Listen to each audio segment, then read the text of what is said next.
Assalamualaikum warahmatullahi wabarakatuh. Alhamdulillahi hamdan katsiran tayyiban mubarakan fih kama yuhibbu rabbuna wa yarda. Ashhadu an la ilaha illallah wahdahu la syarikalah wa ashhadu anna Muhammadan abduhu wa rasuluhu la nabiyya wa la rasula ba'dah. Allahumma salli wa sallim ala nabiyyina Muhammadin wa ala alihi wa sahbihi wa man tabi'ahum bi ihsanin ila yaumiddin. Ya ayyuhalladzina amanu taqullaha haqqa tuqatih wa la tamutunna illa wa antum muslimun. Summa amma ba'du. Alhamdulillah, segala puji dan syukur kita hanya untuk Allah Subhanahu wa taala atas nikmat-nikmat yang Allah limpahkan kepada kita. Terkhusus Allah berikan kita nikmat waktu luang, Allah berikan kita kesehatan, dan Allah pertemukan kita Ramadan hingga dengan akhir-akhir ini. Semoga Allah Subhanahu wa taala senantiasa menerima setiap amal-amal di siang dan malamnya Ramadan, baik yang wajib maupun yang sunnah, menjadi amal yang diterima oleh Allah Subhanahu wa taala. Yang kedua, salam serta salawat untuk Nabi kita yang mulia Rasulullah sallallahu alaihi wasallam beserta keluarga, para sahabat serta seluruh pengikutnya. Bapak Ibu sekalian jemaah yang dimulakan oleh Allah Subhanahu wa taala. Setiap kita pasti menginginkan yang namanya kebahagiaan, pasti menginginkan yang namanya kenyamanan di dalam melaksanakan kehidupan ini. Tetapi tidak sedikit yang kemudian mencari sebab-sebab yang di luar yang disyaratkan oleh Allah Subhanahu wa taala dalam mencari kebahagiaan tersebut. Sementara bagi seorang mukmin, dia telah dibimbing oleh Allah Subhanahu wa taala dan Rasulnya sallallahu alaihi wasallam agar mereka menapaki jalan ini hingga setiap fase kehidupan mereka mendapatkan kebahagiaan baik hidup di dunia maupun di akhirat. Dan di antara sebab-sebab yang disebutkan oleh para alim ulama kita untuk mendapatkan kebahagiaan hidup adalah yang pertama, yang paling penting dan yang paling pokok adalah faktor iman dan amal soleh.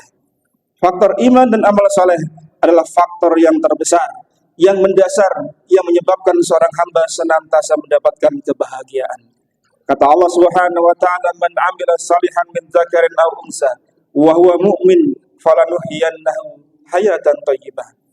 Barang siapa yang beramal soleh, baik dia laki-laki maupun perempuan, yang dibangun amal solehnya itu di atas keimanan, maka Allah pasti akan berikan dia hayatan thayyibah, kehidupan yang baik. Dan di antara tafsiran hayatan thayyibah disampaikan oleh Ali bin Abi Thalib radhiyallahu an adalah hayatan thayyibah al-qanaah. Kehidupan yang baik, kata Ali bin Abi Thalib radhiyallahu an, adalah memiliki sifat qanaah, merasa cukup dengan apa yang datang dari Allah Subhanahu wa taala. Ketika seseorang memiliki sifat qanaah, maka dia bisa merealisasikan rasa syukurnya pada Allah Subhanahu wa taala. Apapun yang diterima, berapapun yang diterima, maka dia senantiasa mengucapkan syukur kepada Allah Subhanahu wa taala. Maka tidak ada kamusnya bagi seorang mukmin dia merasa sedih, dia merasa jauh dari Allah Subhanahu wa taala, karena setiap yang dia dapat, setiap yang dia peroleh, dia yakin inilah takdir dia dan itulah yang diberikan oleh Allah Subhanahu wa taala. Sehingga dia menerima dengan lapang dada. Maka Nabi Shallallahu alaihi wasallam mengingatkan Abu Hurairah radhiyallahu anhu di sebuah hadis riwayat Imam Ibnu Majah.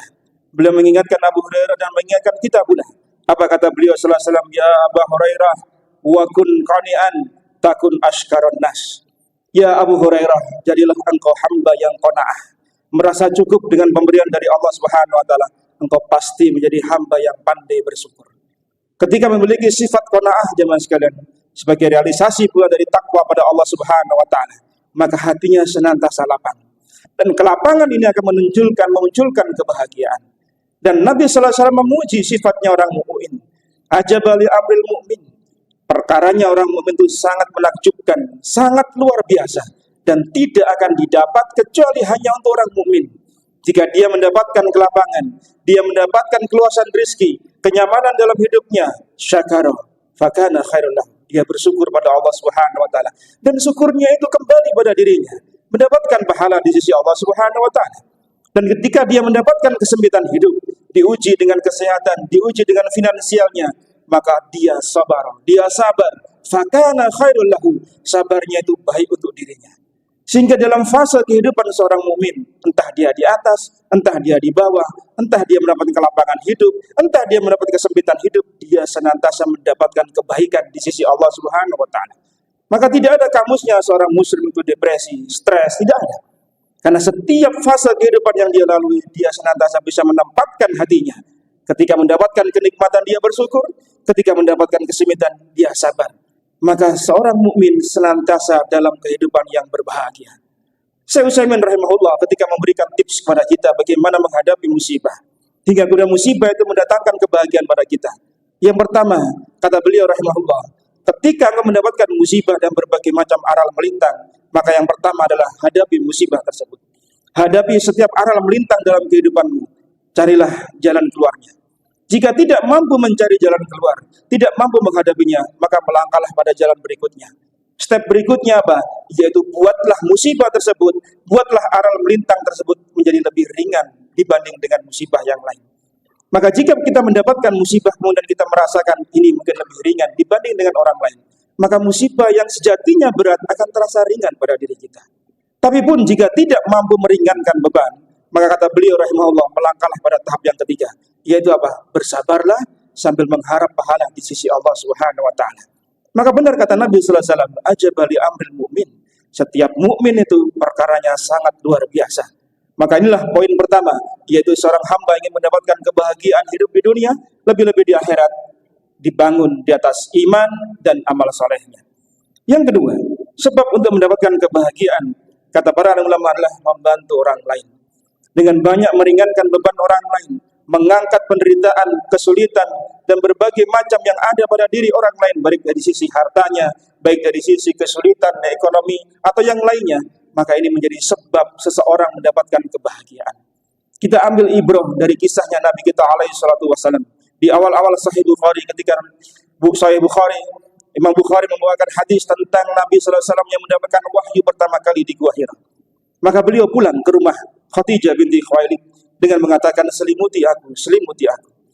Maka sang istri sebagai bentuk kasih sayangnya kepada seorang suami tidak menanyakan berapa detail dan apa yang terjadi di Gua Hira. Khadijah binti Khuwailid justru memberikan semangat, justru membesarkan hati Nabi sallallahu alaihi wasallam dengan mengatakan di Sahih Bukhari, kalla absir fa wallahi la yukhzikallahu abadan. Demi Allah, bergembiralah, sekali-kali Allah tidak akan menghinakan dirimu. Fa wallahi innaka latasilur rahim wa tasduqul hadis. Karena demi Allah sesungguhnya engkau orang yang suka menyambung tali silaturahim. Orang yang berkata jujur, wa tahmilul kalla, membantu orang yang tidak bisa mandiri dari sisi ekonominya. Wa taksibul ma'dum, orang yang suka menolong orang yang miskin. Wa tu'inu ala nawaibil haq, dan orang yang suka menolong orang yang terkena musibah. Kata para alim ulama jemaah sekalian, ketika mengomentari apa yang terjadi pada diri Khadijah binti Khuwailid untuk menenangkan hati Nabi-Nya sallallahu alaihi wasallam, adalah beliau menyebutkan akhlak-akhlak baik Nabi sallallahu alaihi wasallam. Dan dari semua yang disebutkan oleh Khadijah, semua perilaku Nabi, akhlaknya berkaitan dengan muamalah kepada sesamanya. Membantu orang, meringankan beban orang dan seterusnya. Ini menunjukkan jemaah sekalian, jika ada orang yang memiliki akhlakul karimah, suka membantu orang lain, pasti dia akan mendapatkan kebahagiaan dan tidak akan dihinakan dimanapun dia berada. Lihatlah Nabi kita sallallahu alaihi wasallam. Apakah musuh-musuh Nabi sallallahu alaihi wasallam, orang-orang kafir, menjatuhkan harkat martabat Nabi sallallahu alaihi wasallam dari sisi ini? Oh, Nabi itu pelit, Nabi itu bakhil, Nabi itu pendusta. Tidak ada aja mas. Karena keluhuran akhlak beliau itu tidak bisa ditipu. Keluhuran akhlak beliau tidak bisa ditutupi. Maka ini menunjukkan dimanapun kita berada, jika memiliki akhlakul karimah, pasti memberi manfaat untuk orang lain. Karena sebaik-baik orang adalah yang paling banyak memberi manfaat untuk orang lain. Dan dalam penelitian ilmu modern disebutkan bahwasanya jika ada orang yang suka membantu orang lain, maka akan muncul zat di otak kita yang namanya zat endorfin. Zat yang memberi rasa bahagia. Maka kita dapat di dalam diri kita aja masyarakat. Kalau panjenengan suka bantu orang, maka akan muncul kebahagiaan. Senang ketika orang yang kita bantu tersenyum dengan apa yang kita bantu, walaupun mungkin tidak seberapa. Ini menunjukkan bahwasanya orang yang suka membantu adalah menjadi sebab dirinya menjadi bahagia. Lihatlah Nabi kita SAW. Apakah kita jumpai dalam hadis-hadis Nabi SAW beliau menderita sakit yang serius-serius amat? Tidak pernah kita jumpai, jemaah. Kecuali di akhir hidup beliau, bekas racun orang Yahudi ketika di perang Khaybar beliau rasakan sangat keras. Selebihnya beliau sehat walafiat, alhamdulillah. Ini menunjukkan bahwasanya karena beliau sallallahu alaihi wasallam disifati oleh Ibnu Abbas ajwadun nas bil khair. Adalah Nabi sallallahu alaihi wasallam orang yang paling gemar berderma, orang yang paling banyak membantu orang lain. Dan di bulan Ramadan beliau lebih keras dalam berderma, lebih semangat dalam berderma, minar rihil mursala, lebih kencang daripada angin yang bertiup. Ini menunjukkan bagaimana orang yang membantu orang lain, terutama di bulan Ramadan ini, dengan hartanya, dengan waktunya, tenaganya, sumbangsih pikirannya, akan bisa menjadi penyebab dirinya bahagia hidup di dunia, lebih-lebih nanti di akhirat. Yang ketiga, di antara sebab seorang mendapatkan kebahagiaan adalah dengan dia berdoa pada Allah Subhanahu wa taala. Efek dari doa jemaah sekalian jangan pernah diremehkan. Karena doa itu adalah senjatanya kaum mukminin. Tengadahkan tangan kita di sepertiga malam terakhir, di waktu sahur, di waktu antara adzan dan maghrib, adzan dan iqamah, di antara turunnya hujan dan seterusnya, waktu-waktu yang krusial Allah mengijabahi doa kita, panjatkan doa. Dan di antara doa Nabi sallallahu alaihi wasallam untuk meraih kebahagiaan, beliau berdoa di Bukhari, kata Nabi sallallahu alaihi wasallam, Allahumma inni a'udzubika minal hammi wal hazan. Ya Allah, sesungguhnya aku berlindung. Ketika para ulama menyebutkan, ketika Nabi menyebutkan aku berlindung, pasti di belakangnya adalah kalimat-kalimat itu perbuatan yang tercela. Termasuk pula ketika Nabi mengatakan Allahumma inni as'aluka, pasti setelah kalimat itu adalah pujian, amal-amal yang saleh. Maka Nabi di sini berlindung dari perbuatan-perbuatan tercela. Yaitu apa yang pertama? Nabi berlindung dari keraguan dan kesedihan. Ragu dari apa jemaah sekalian? Sedih dari apa? Ragu dari masa depan. Ragu nanti apa yang akan terjadi. Ketika seseorang belum menikah barangkali, dia ragu apakah dengan hasil yang dia peroleh hari ini, dia mampu menghidupi istrinya. Ketika sudah menikah, mampukah kemudian menghidupi anak-anaknya, mensekolahkan dan seterusnya. Ada keraguan tentang masa depan. Nabi berlindung dari hal seperti ini. Kemudian apa? Sedih. Sedih dari apa?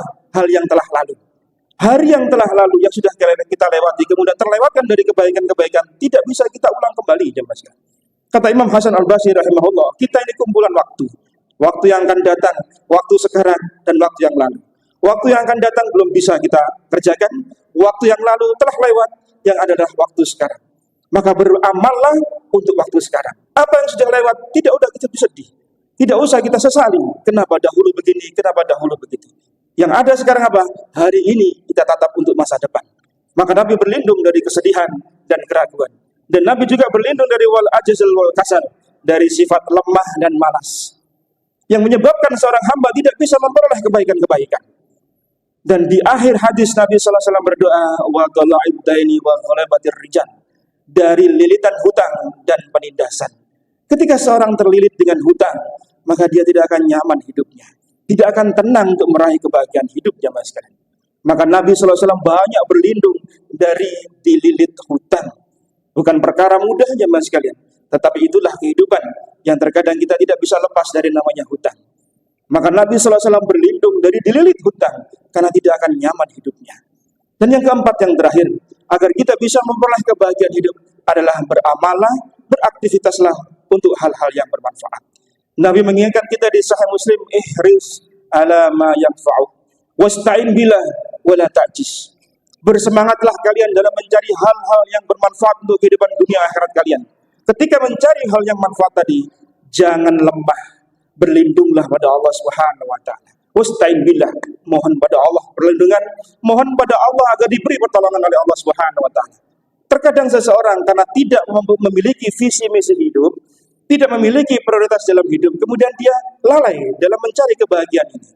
Dia larut dalam kehidupan yang melenakan dirinya, kemudian kesedihan yang berkepanjangan. Tidak boleh jemaah sekalian.